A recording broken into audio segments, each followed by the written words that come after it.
qui me connaissent d'une manière parce qu'ils sont parents. Il y en a qui me connaissent d'une autre manière parce qu'ils sont amis. Il y en a qui le connaissent d'une autre manière parce qu'ils l'ont déjà une fois rencontré. Mais je vais vous dire quelque chose de très bref sur le frère. J'ai connu le frère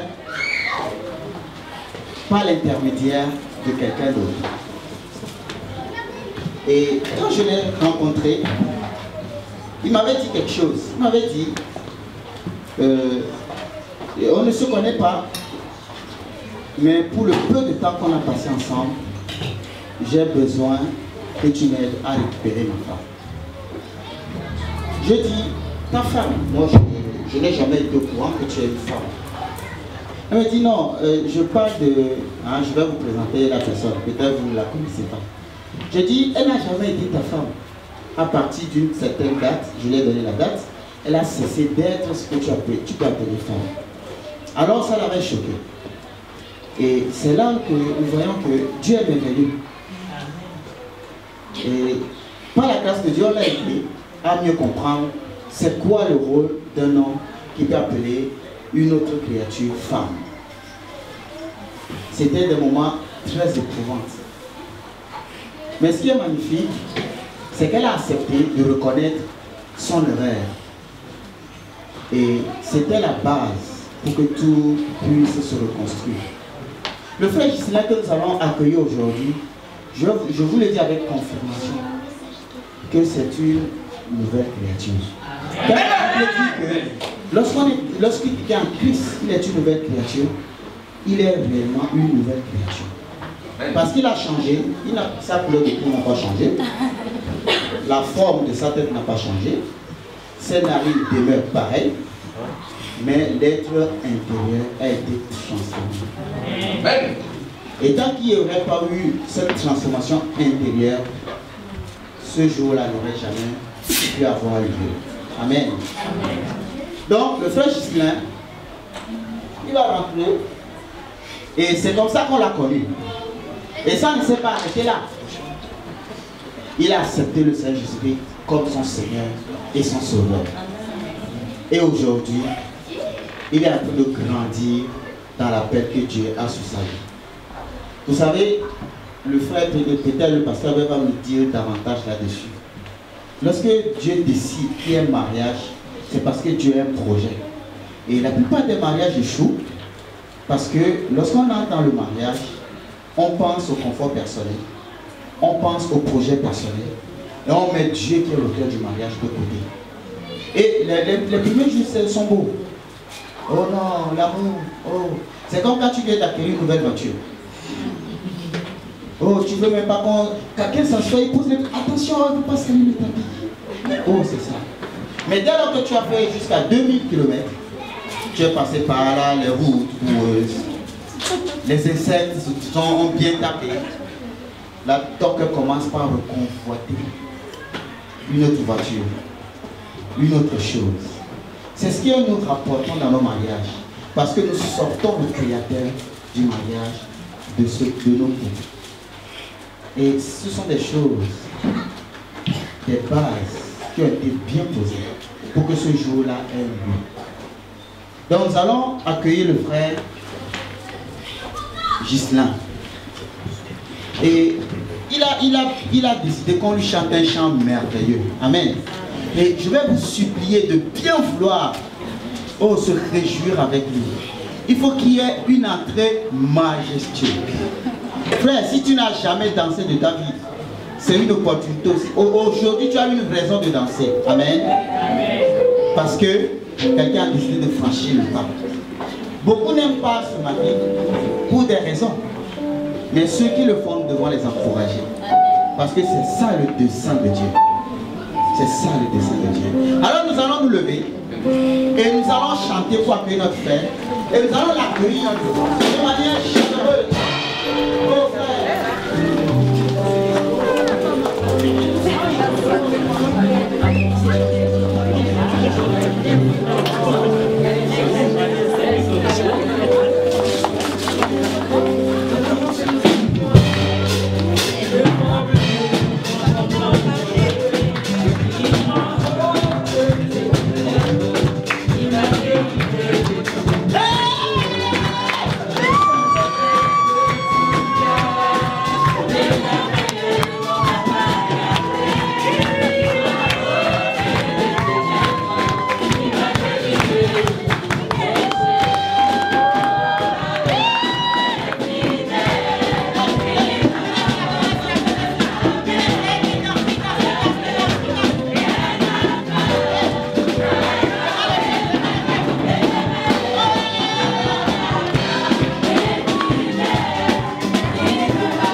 Mais il ne va pas être seul, on est d'accord. Il lui manque sa moitié.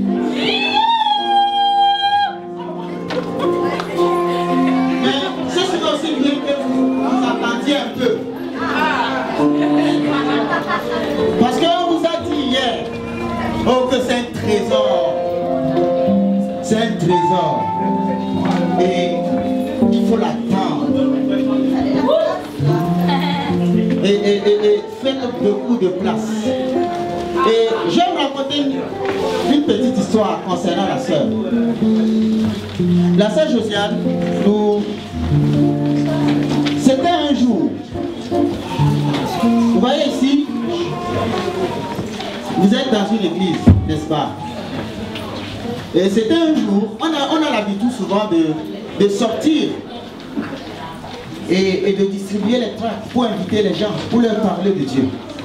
Écoutez très bien l'histoire. Et c'était un samedi matin, j'étais avec une jeune soeur. Et on a marché dans le quartier, dans un quartier, non je sais. On arrivait devant une maison et il y avait une boîte à lettres. Et c'était tellement sale, c'était dans un état bizarre. Et je dis, et si je mettais le traité ici, est-ce que quelqu'un va prendre? Parce que ça me semble délaissé d'ailleurs. Et il y a la jeune soeur qui m'a dit, pasteur, il faut le mettre. Il faut le mettre. On va mettre parce que on ne sait jamais. J'ai dit, ah non, laisse. Et lorsqu'on est parti, il y a quelque chose qui me dit retour. Je fais demi-tour et on a glissé le traité dans la boîte aux lettres. Nous on est parti. Lorsqu'on est parti, le samedi après-midi, on était là.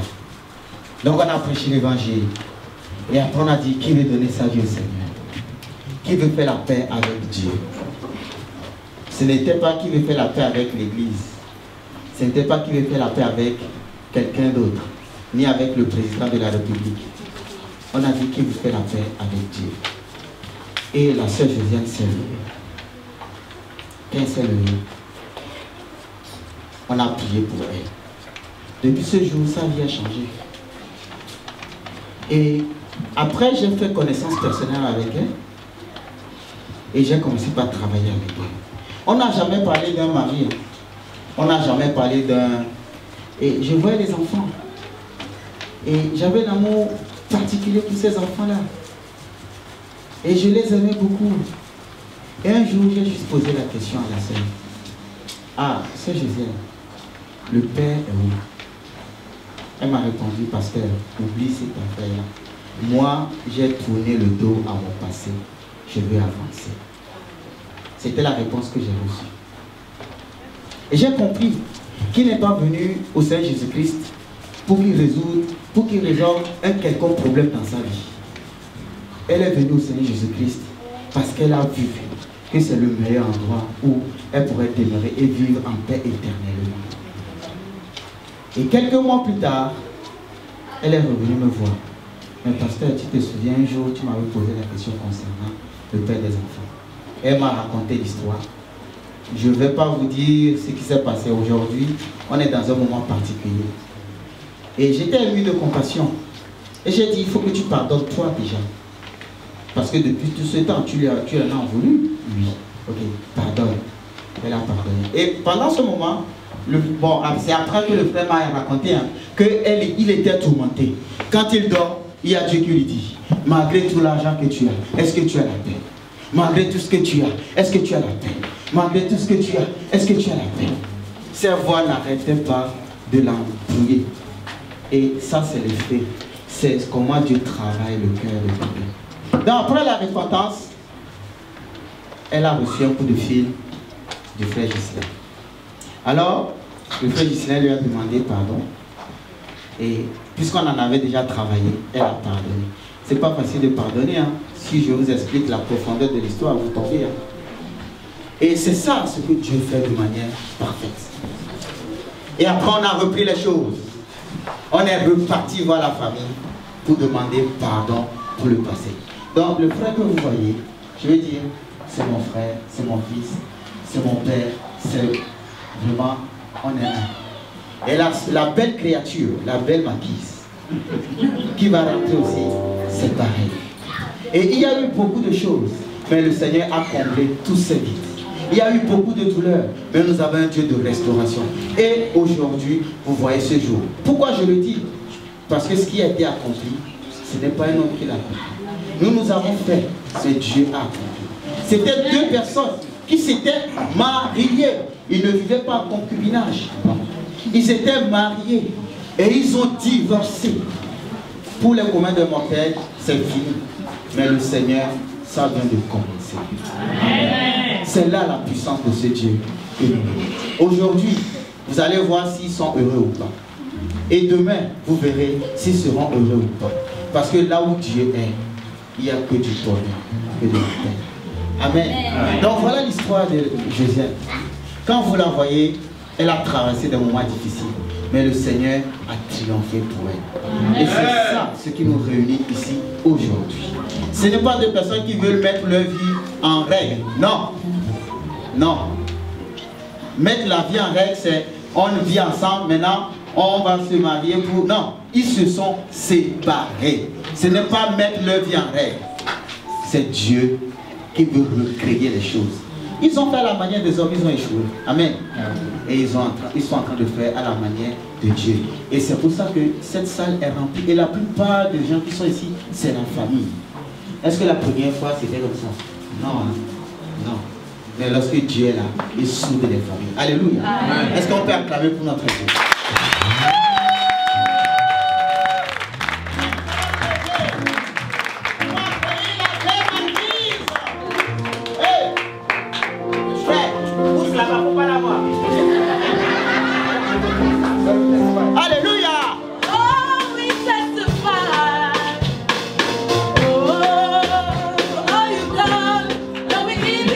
Praise, we testify,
Et à la mairie, ils sont allés à la mairie en tant que citoyens.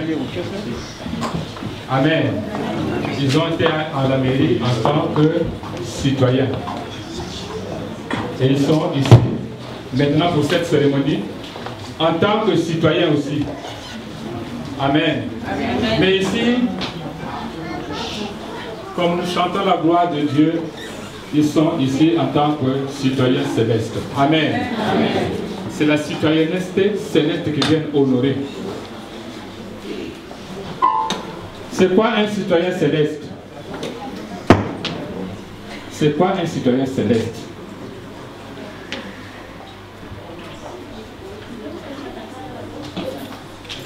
Le frère et la sœur nous a invités ici parce que eux, ils sont citoyens célestes.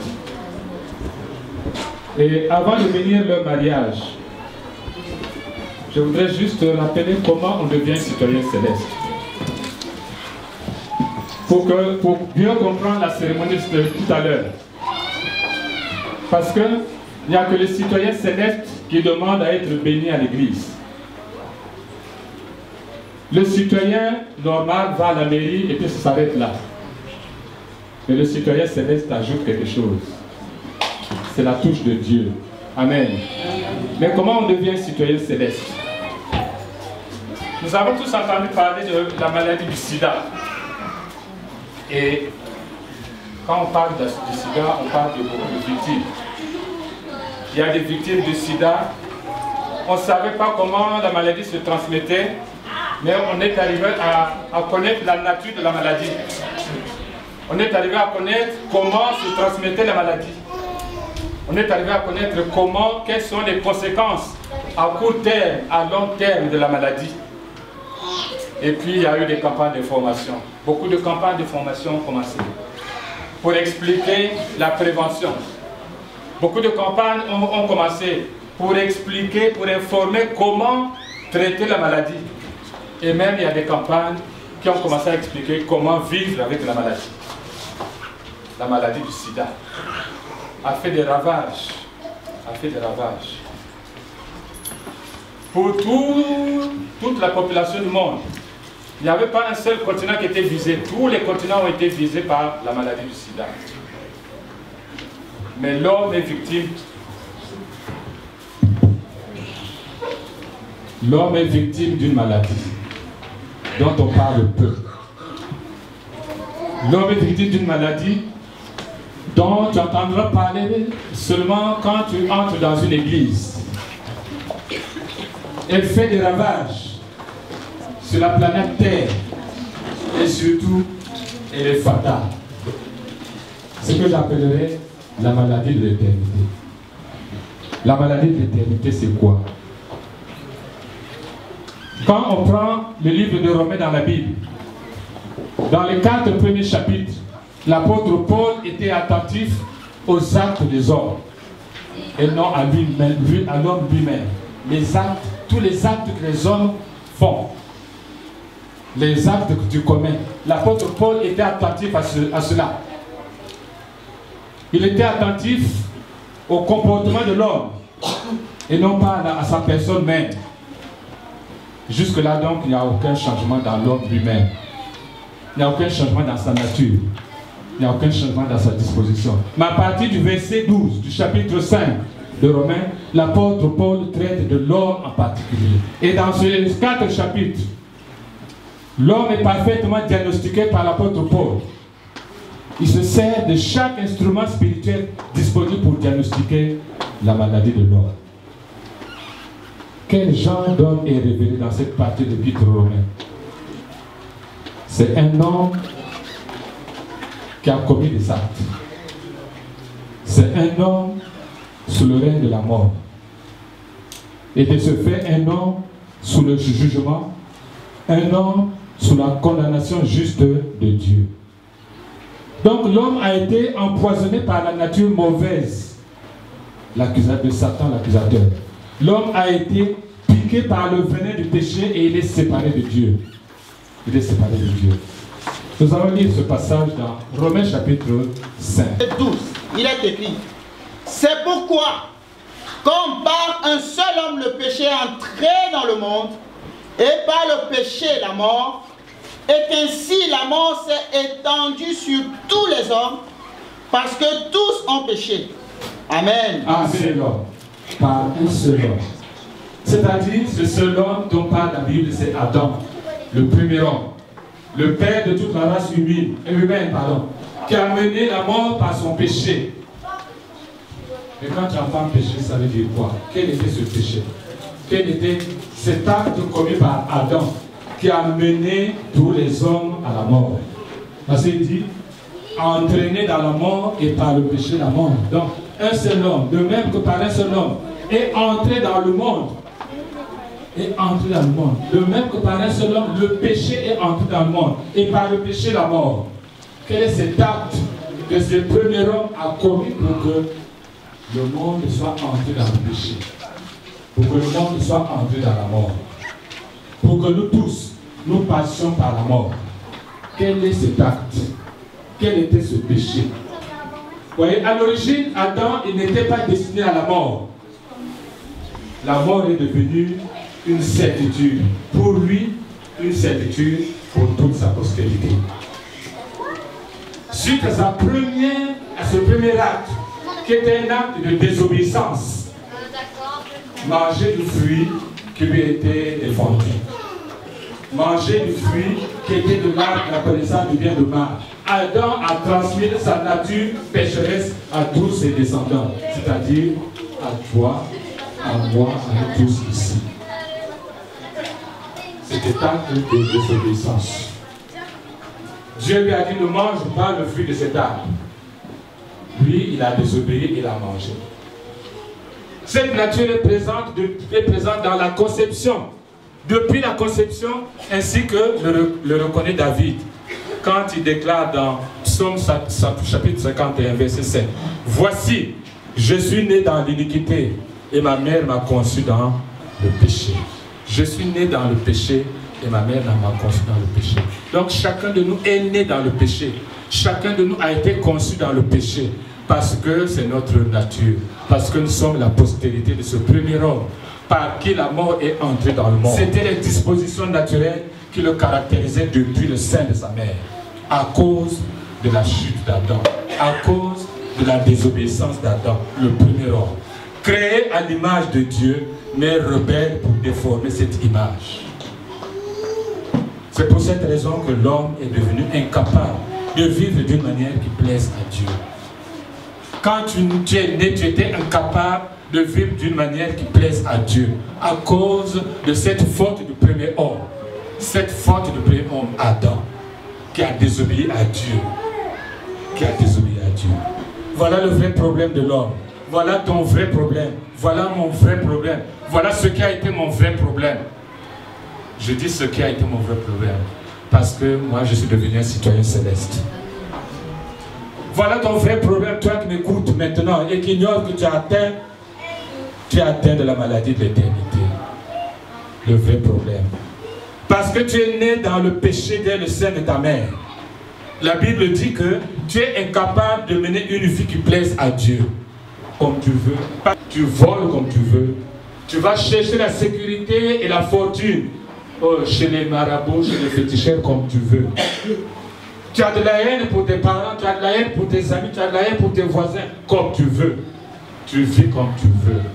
Parce que dès le sein de ta mère, tu as été conçu ainsi. C'est depuis le sein de ta mère que tu as été ainsi rendu incapable de vivre d'une manière qui plaise à Dieu. Dieu qui t'a créé. Dieu, c'est Dieu qui t'a créé. Et nous savons que lorsque quelqu'un est incapable de faire quelque chose, il crie au secours. Il demande de l'aide. Quand quelqu'un est incapable de vivre comme il veut, quand quelqu'un est incapable de faire quelque chose, qu'est-ce qu'il fait? Il crie au secours. Il crie au secours. Est-ce que tu es assez honnête ce matin, ou cet après-midi, pour reconnaître ton incapacité? Est-ce que tu es assez honnête cet après-midi pour demander de l'aide, pour que nous puissions t'aider? Tu es incapable de vivre la vie que Dieu t'avait réservée. Contre Dieu, tous les hommes de sa descendance ont péché dans ses reins. Son péché a transformé sa nature intérieure, Son péché a déformé sa nature intérieure. Son péché a souillé sa nature intérieure. Et cela a entraîné la mort spirituelle. Cela a entraîné ce qu'on appelle la séparation avec Dieu. La séparation avec Dieu. Tout ton être te permet peut-être de faire des choses. Mais tu es mort spirituellement. Tu es mort spirituellement. Tu es mort spirituellement. Dans la condition morte de ton esprit séparé de Dieu, c'est ça qui influence tout ton être. Et qui te fait perdre la fonction d'adoration qui te permettrait de t'approcher de Dieu, qui te permettrait de louer Dieu, d'adorer Dieu, de jouir de la présence de Dieu, de marcher dans la volonté de Dieu. Ça, c'est la mort spirituelle. Parce que tu vis comme bon te semble. Tu es loin de Dieu, tu es séparé de Dieu. La mort spirituelle. Et puis il y a la mort physique. La mort physique. Et comme il est réservé aux hommes de mourir une seule fois, après quoi vient le jugement. La règle physique est la règle pour tous les hommes. Et le jugement de tous, croyants ou non croyants, suivra. L'homme doit mourir et être jugé après sa mort. L'homme doit mourir et être jugé, et être passé devant le tribunal de Dieu. Ça, c'est la règle pour tous. Le corps est séparé de l'âme et de l'esprit et il devient poussière. Il devient poussière. Voilà la mort physique. Beaucoup redoutent la mort physique parce qu'ils savent qu'ils ne vont plus courir après les filles, après les garçons. Ils redoutent cette mort physique. Mais il y a la mort spirituelle. Et puis il y a la troisième mort, la mort éternelle, qui est la seconde mort. La mort éternelle comprend non seulement la séparation éternelle avec Dieu, mais les tourments éternels dans les temps de feu. C'est l'Apocalypse chapitre 20, verset 11-15. Après le jugement du grand trône blanc. Après le jugement du grand trône blanc. Voilà la grande maladie de l'éternité de l'homme. La grande maladie, la maladie de l'éternité. La mort éternelle. La mort éternelle. Quand tu n'es pas un citoyen céleste, tu n'as peur que de la mort physique, mais il faut que tu aies aussi peur de la mort éternelle. Il faut que tu aies aussi peur de la mort spirituelle. Voilà la maladie de l'homme. Voilà peut-être ta maladie. Tu te soucies plus de la maladie de la mort physique. Est-ce que tu t'es demandé un jour ce que sera ton éternité? Où passera toute l'éternité? Est-ce que tu t'es demandé un jour où je passerai l'éternité? Tu n'y crois pas, mais cela ne change rien. Il y a l'éternité. Et il faudra qu'un jour, tu fasses face à ce problème de l'éternité. D'où vient cette maladie? Selon Genèse chapitre 1, verset 27, Dieu créa l'homme à son image. Il le créa à l'image de Dieu et il créa l'homme et la femme. Vous voyez, la création de l'homme à l'image et à la semblance de Dieu était un fait spécial pour l'homme. C'est l'homme seul qui avait été créé à l'image de Dieu.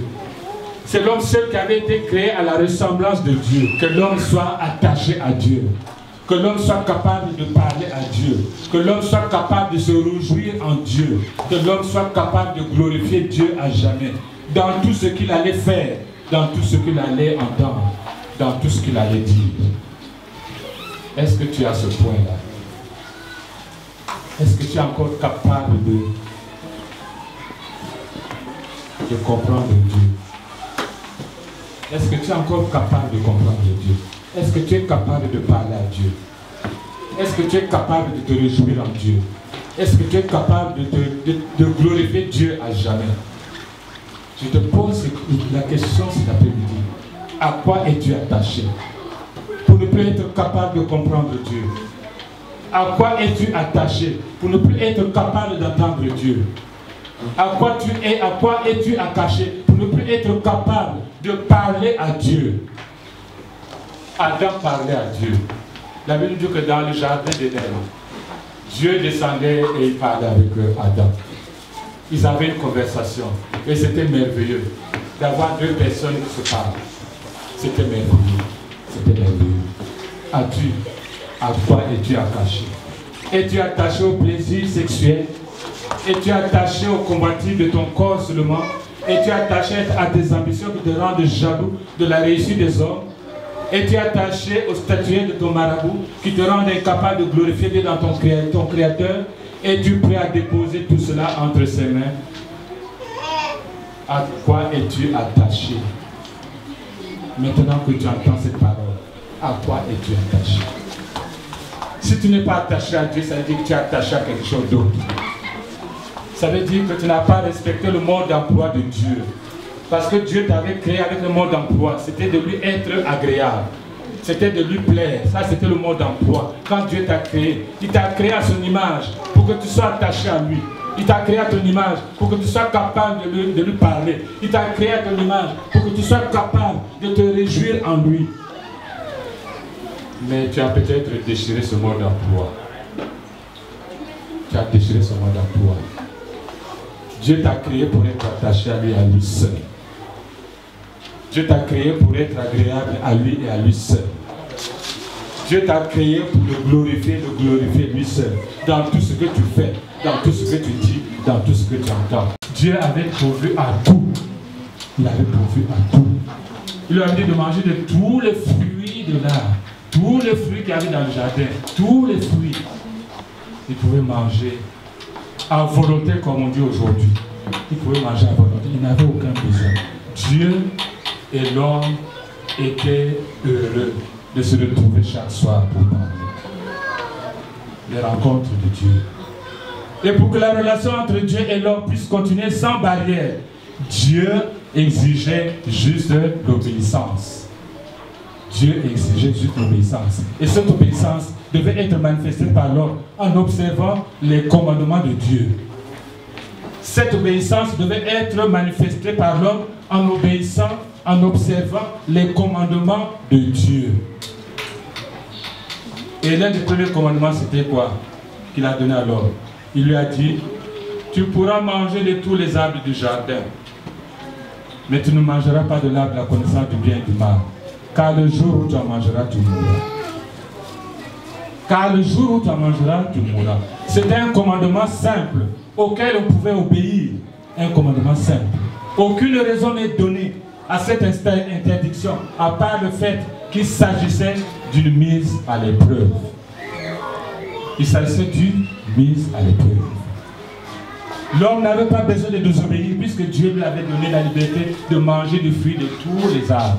Tous les autres arbres du jardin. Imaginez tout le jardin d'Éden où il y avait tous les arbres. L'homme avait la liberté de manger de tous les autres fruits, sauf un. Sauf un. Cependant, Adam a désobéi. C'était un acte délibéré, un acte délibéré. Adam savait ce qu'il faisait. Il voulait son indépendance à l'égard de Dieu. Et par cet acte, l'homme a péché. Ouais. Pécher, c'est juste choisir sa propre voie au lieu de la voie de Dieu. Pécher, c'est faire ce qu'on sait, ne pas devoir faire, en laissant non fait ce que l'on sait devoir faire. Et nous sommes tous là, à ce point-là. Tu es peut-être à ce point-là. Tu choisis ta propre voie au lieu de la voie de Dieu. C'est ça le péché, ce qu'on appelle le péché. Quand on dit que tu es pécheur, c'est parce que tu choisis ta propre voie. Tu fais comme bon te semble, au bon moment, au mauvais endroit. Au mauvais endroit. Chaque fois tu es au mauvais endroit pour faire ce que bon te semble. Le voleur sait ce qu'il fait. Le violeur sait ce qu'il fait. Le dragueur sait ce qu'il fait. Le buveur d'alcool sait ce qu'il fait. Celui qui sort avec une fille sait ce qu'il fait. Celui qui se prostitue sait ce qu'elle fait. Ou celle qui se prostitue sait ce qu'elle fait. Celui qui se prosterne devant les images taillées ou les statuettes pour assurer sa protection sait ce qu'il fait. Tous ont délibérément décidé qu'ils voulaient leur indépendance à l'égard de Dieu. Tous, tous. Celui qui vole veut son indépendance à l'égard de la loi de Dieu. Celui qui ment veut son indépendance à l'égard de la loi de Dieu. Celui qui a de la haine dans le cœur, sait ce qu'il fait. Il veut son indépendance à l'égard de la loi de Dieu.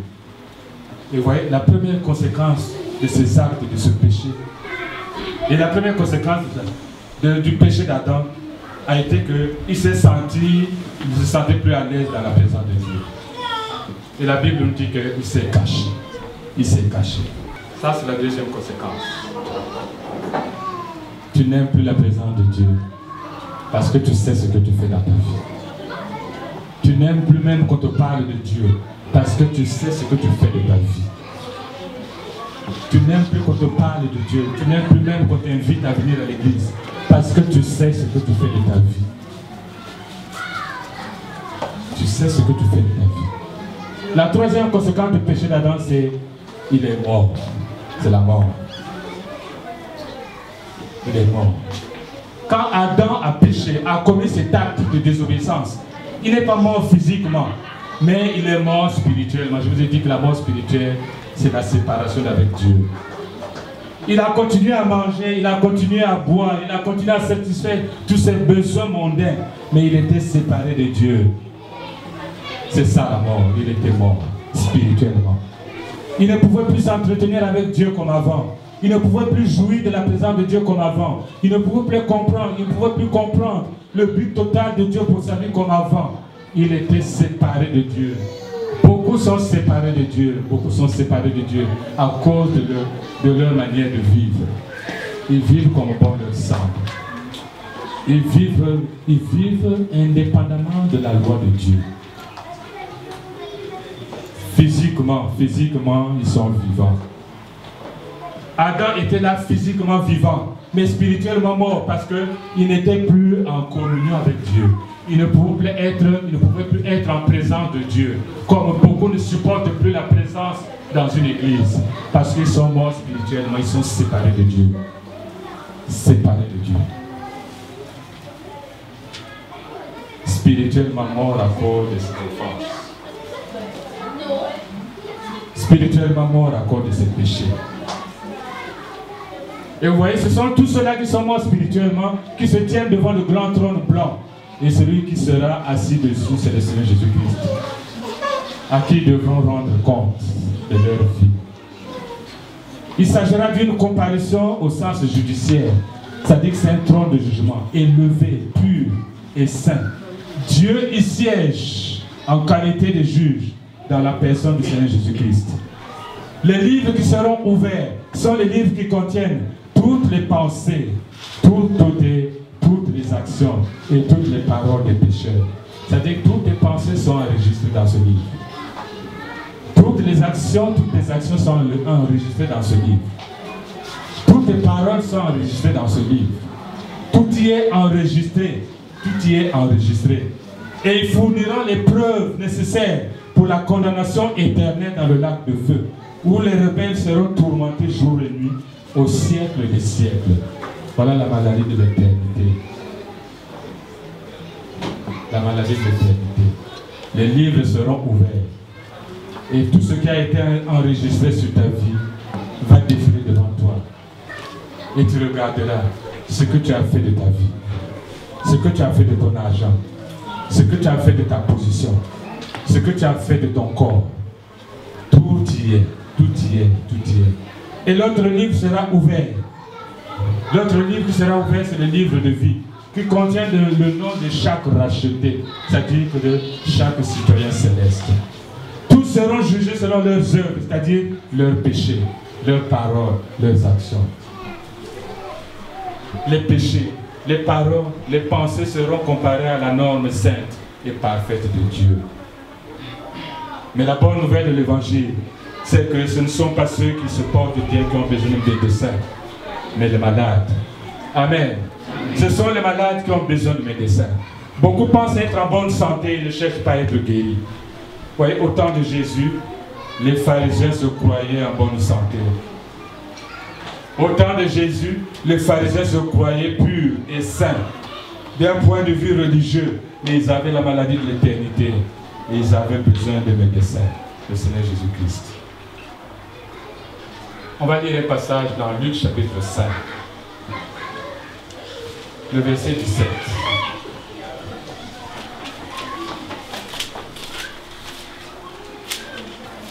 Luc chapitre 5. À partir du verset 17. On va lire un peu quelques versets pour comprendre le contexte de la situation. Un jour, Jésus enseignait. Des pharisiens et des docteurs de la loi étaient là assis venus de tous les villages de la Galilée, de la Judée et de Jérusalem. Et la puissance du Seigneur se manifestait par des guérisons. Et voici, des gens portant sur un lit un homme qui était paralytique, cherchaient à le faire entrer et à le placer sous ses regards. Comme ils ne savaient par où l'introduire, à cause de la foule, ils montèrent sur le toit et ils le descendirent par une ouverture avec son lit au milieu de l'assemblée devant Jésus. Voyant leur foi, Jésus dit: Homme, tes péchés te sont pardonnés. Les scribes et les pharisiens se mirent à raisonner et à dire: Qui est celui-ci qui profère des blasphèmes? Qui peut pardonner les péchés si ce n'est Dieu seul? Jésus, connaissant leurs pensées, prit la parole et leur dit: Quelle pensée avez-vous dans vos cœurs? Lequel est le plus aisé, de dire tes péchés te sont pardonnés, ou de dire lève-toi et marche? Or, afin que vous sachiez que le Fils de l'homme a sur la terre le pouvoir de pardonner les péchés, je te l'ordonne, dit-il au paralytique, lève-toi, prends ton lit et va dans ta maison. Et en l'instant, il se leva en leur présence, prit le lit sur lequel il était couché et s'en alla dans sa maison, glorifiant Dieu. Tous étaient dans l'étonnement et glorifiaient Dieu. Remplis de crainte, ils disaient: Nous avons vu aujourd'hui des choses étranges. Après cela, Jésus sortit et il vit un publicain nommé Lévi, assis au bureau des péages. Il lui dit: Suis-moi. Et laissant tout, il se leva et le suivit. Amen. Amen. Une histoire merveilleuse. Une histoire merveilleuse. Aujourd'hui, tu as été invité à ce mariage. Mais c'est comme, vous voyez, ces hommes qui avaient pris leur ami paralytique qui l'ont amené donc devant Jésus. Ces hommes ont amené le paralytique devant Jésus. Leur travail était fini. Et Jésus a fait le reste. Les gens avaient creusé le toit de la maison où Jésus se trouvait. C'est à cela que Jésus vit leur foi. Et il dit: Mon enfant, tes péchés te sont pardonnés. Ceci indique que le paralytique était malade à cause de ses péchés. Le paralytique était malade à cause de ses péchés. Et les amis du malade ne savaient pas qu'il y avait un mystère derrière la maladie de leur ami.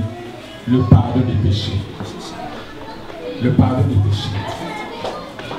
Je ne sais pas combien de temps cet homme avait été malade. Je ne sais pas combien de temps les amis l'ont supporté. Mais ils ne savaient pas qu'il y avait un mystère. Il y avait un mystère derrière la maladie de leur ami. Le pardon des péchés. Parce que dès que Jésus a vu cet homme, il dit: Mon enfant, tes péchés te sont pardonnés. Le pardon de ce que Dieu condamne comme le mensonge. Le pardon de ce que Dieu condamne comme la fornication, l'adultère. Le pardon de ce que Dieu condamne comme le vol, le commérage, les blasphèmes. Le pardon de ce que Dieu condamne comme le pardon de ce qui est contre la volonté de Dieu, comme l'ivrognerie, le manque de pardon, les plaisirs mondains, les avis des hommes ne comptent pas. Les avis de l'homme ne comptent pas. Dieu a dit: lève-toi et marche. Lève-toi et marche. Voyez, Jésus-Christ qui est venu pour soigner les malades de l'éternité n'a pas demandé qu'est-ce qui est le plus difficile. Non. Parce que pour lui, rien n'est difficile. Car pour dire tes péchés te sont pardonnés, c'était plus facile pour lui de dire tes péchés te sont pardonnés que de dire lève-toi et marche. Lève-toi et marche. S'il pouvait accompagner ce qui semblait plus difficile, il pouvait faire aussi ce qui semblait le plus facile. Le plus facile. Vous voyez, dans la guérison qu'il apporte, le Seigneur non seulement pardonne les péchés. Ça, c'est la première étape de la guérison. Il pardonne les péchés, mais encore, il nous fait nous lever et marcher. Il nous fait nous lever et marcher. Gloire à Dieu. Gloire à Dieu. L'agneau de Dieu qui enlève le péché du monde. l'anneau de Dieu qui enlève le péché. Jésus enlève le péché et puis après Jésus enlève la maladie. Nous ne commençons pas par nous lever et marcher afin de recevoir ensuite le pardon de nos péchés. Un tel salut dépend des œuvres. Au lieu de cela, nous recevons tout d'abord le pardon de nos péchés et ensuite nous nous levons et nous marchons. Un tel salut est par la grâce de Dieu. En cela, il est la solution en toute situation. Le Seigneur qui se tient à la porte de ton cœur cet après-midi permet aux paralytiques non seulement de marcher, mais aussi de prendre son lit et de marcher. Vous voyez, la rencontre avec le Seigneur Jésus-Christ avait tout changé. Avait tout changé. Avant cela, c'est son lit qui le portait. Et après cela, c'est lui qui portait son lit. Telle est la puissance du salut du Seigneur Jésus-Christ. Amen. Amen. Telle est la puissance du salut de Jésus-Christ. Avant d'entrer dans cette salle, l'alcool a fait de toi un esclave. À la fin de ce culte, tu seras un homme libre. Avant d'entrer dans cette salle, le mensonge, le vol ont fait de toi un esclave. Les marabouts ont fait de toi un esclave. Mais après ce culte, tu peux sortir de cette salle libre. Telle est la puissance du salut pour celui ou celle qui invite Jésus dans son cœur. C'est ça, recevoir la citoyenneté céleste. Et c'est ce qu'ont fait ces deux pour lesquels vous êtes venus cet après-midi, assister à la cérémonie de bénédiction. En se levant, en s'en allant, le paralytique avait prouvé qu'il était guéri, guérison physique. Et sa guérison avait prouvé que ses péchés avaient été pardonnés. Ce paralytique avait été amené au Seigneur pour le rencontrer. Pour le rencontrer. Ses amis l'avaient amené au Seigneur Jésus-Christ pour le rencontrer. Mais il est retourné seul chez lui, portant son lit. Cela indique que toi, cet après-midi, tu peux repartir de cette salle totalement débarrassé de tes angoisses. Cela indique que toi, cet après-midi, tu peux repartir de cette salle totalement débarrassé de tes amertumes. Cela indique que toi, cet après-midi, tu peux repartir de cette salle totalement débarrassé de tes peurs, de tes maris de nuit. Tu peux être débarrassé de l'alcool. Il suffit que tu rencontres Jésus-Christ à ton tour. Il suffit que tu rencontres Jésus-Christ à ton tour. Quand on cherche à rencontrer quelqu'un, on l'invite. On l'invite dans un café pour prendre un café. On l'invite au restaurant pour un petit repas. On l'invite dans son bureau ou alors on l'invite chez soi, dans son salon. Rencontrer Jésus cet après-midi, c'est l'inviter chez toi, dans ton cœur, comme Seigneur et comme Sauveur. Tu demandes pardon pour tes péchés, tu l'invites à venir entrer dans ton cœur. Tu l'invites à entrer dans ton cœur. Et c'est comme ça que tu deviendras citoyen céleste. Parce que ce matin, notre frère et notre soeur ont été à la mairie en tant que citoyens de l'État. Mais cet après-midi, ils sont là, devant le trône de Dieu, comme citoyens célestes. Est-ce que tu veux être un citoyen céleste? Si tu veux être un citoyen céleste, fais comme ce paralytique, à qui Jésus a pardonné ses péchés. Et puis il a guéri sa maladie. Il lui a dit, lève-toi et marche. Est-ce que quelqu'un dans cette salle voudrait se lever pour recevoir le Seigneur Jésus-Christ comme Seigneur et Sauveur, pour mettre sa vie en règle avec le Seigneur Jésus-Christ, parce que jusque-là, il était séparé de Dieu. Séparé de Dieu, séparé de Dieu. Ce livre vous raconte cette histoire, l'amour et le pardon de Dieu. L'amour et le pardon de Dieu. Dieu t'a tellement aimé qu'il est descendu de son trône de gloire pour venir à ta rencontre et pour que tes péchés te soient pardonnés. Pour que tous tes péchés soient pardonnés, quelle que soit la noirceur de tes péchés, ils seront pardonnés. Juste en ouvrant ton cœur pour le recevoir, pour faire cette rencontre avec lui. Ce n'est pas dans un café, ce n'est pas au restaurant, ce n'est pas au salon, c'est juste dans cette salle, dans ton cœur. Tu ouvres ton cœur et tu dis, Seigneur, viens dans mon cœur. Viens dans mon cœur. Viens dans mon cœur. Est-ce que tu veux être un citoyen céleste? Est-ce que tu veux être un citoyen céleste? Nous allons prier. Nous allons prier. Et puis, si dans ton cœur, tu sens qu'il y a des choses que tu dois mettre en ordre, tu dois régler cette vie que tu as. Cette vie que tu mènes, parce que c'est une vie de désordre. C'est une vie d'indépendance vis-à-vis de Dieu. Si tu sens que c'est le moment de mettre cette vie en l'air, tu vas juste te lever, comme le paralytique s'est levé. Mais avant tout, tu vas courber ta tête et tu répètes après moi. Seigneur Jésus, j'ai personnellement péché contre toi. Dans mes pensées, dans mes paroles, dans mes actes. Et il n'y a rien que je puisse faire de moi-même pour ôter mon péché. Seigneur Jésus-Christ, je mérite d'aller en enfer. Mais tu es mort pour qu'un pécheur désemparé comme moi puisse être pardonné. Je m'abandonne complètement à toi, sans rien retenir. Je m'abandonne complètement à toi, renonçant à tout ce que je faisais, comme bon me semblait. Je m'abandonne complètement à toi, tournant le dos à toute la vie que j'ai menée jusqu'ici. Enlève tous mes péchés et viens demeurer dans mon cœur, par ton Esprit Saint, comme mon propre Sauveur et mon Seigneur. Et fais de ma vie ce que tu veux. Seigneur, viens, parce que j'ai besoin de toi. Seigneur, j'admets que j'ai péché contre toi, parce que j'ai vécu comme bon me semblait. Seigneur, viens dans mon cœur. Je t'ouvre mon cœur, maintenant, au nom de Jésus-Christ. Amen. Amen. Si tu as fait cette prière sincèrement, ça veut dire que tu peux devenir un enfant de Dieu. Tu peux devenir un citoyen céleste. Maintenant là. Maintenant là. Mais il faut que tu le... Vous voyez, ce paralytique s'est levé. Il a pris son lit, il est parti. Et généralement, le maire lit... comment il s'appelle ça? Le code civil. Le code civil.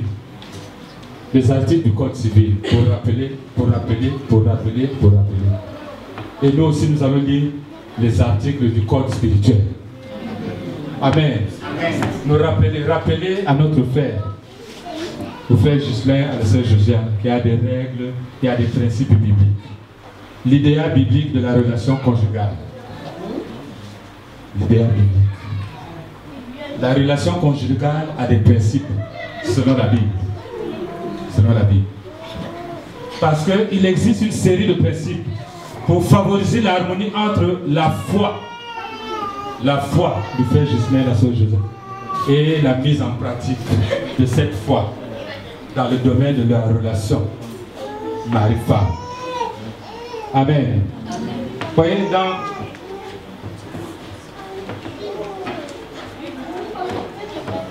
je vais énumérer les principes comme le maire qui a énuméré les articles du code civil pour que les choses soient claires.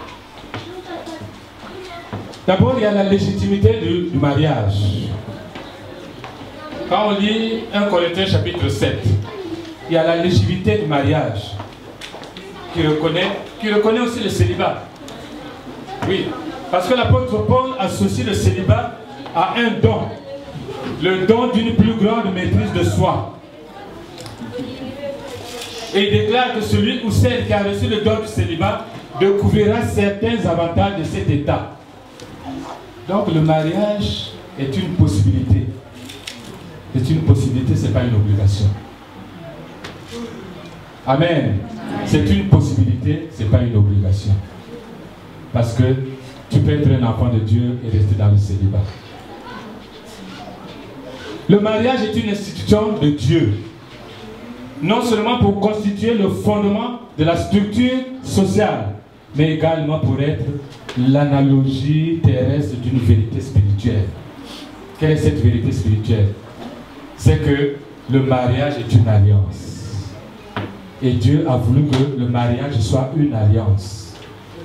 Amen. Vous voyez, quand Dieu traitait, faisait des alliances, c'était des alliances éternelles. Quand vous prenez toutes les alliances de la Bible, c'était une alliance éternelle. L'alliance sera éternelle. L'alliance sera éternelle. Donc, frère, tu t'engages dans une alliance éternelle. Amen. Amen. Amen. C'est ce que Dieu a voulu. Vous vous engagez cet après-midi dans une alliance qui sera éternelle. Ce n'est pas une alliance de 2 ans pour revoir les termes du contrat. Ce n'est pas une alliance de 10 ans pour qu'on revienne sur les termes du contrat. C'est une alliance éternelle. Amen. Amen. Donc Dieu a voulu que le mariage soit une alliance entre un homme et une femme.